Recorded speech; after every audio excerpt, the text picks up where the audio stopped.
Dinanay tany iny dia nampilamin-javatra satria ny vahoaka malagasy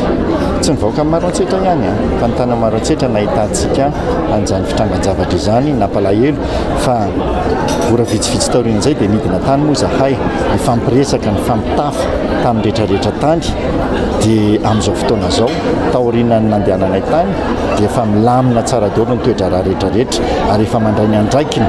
ny tsirairay avy amin'ny sehatra rehetrarehetra izay tandrifana. Araka ny nambarako tamin'ny vahoaka amin'ny maro antsetra tany iny dia teony eo ihany dia efa niraisina ny fepetra tsy maintsy nalaina anaovana enquête misambonina anaovana enquête izay mety ho navandoza rehetrarehetra sy mety ho niavian'ny korotana rehetrarehetra zany ary vitantsika reny ihany koa ny fepetra niraisiny fitondram-panjakana tamin'ny alalan'ny ministèran'ny filaminam-bahoaka vitantsika reny nanao intervention alina ny ministèran'ny filaminam-bahoaka fa dia nandraiky ny avy hatrany koa izy ireo zany. Ny azoko lazaina dia hoe izay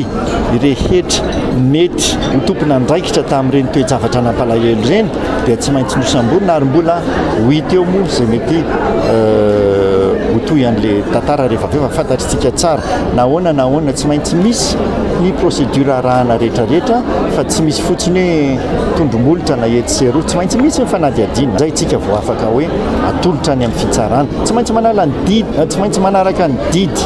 amandalana sy ny didy amampitsipika rehetrarehetra satria tsika dia fanjakana fandalana vahoaka tandalana.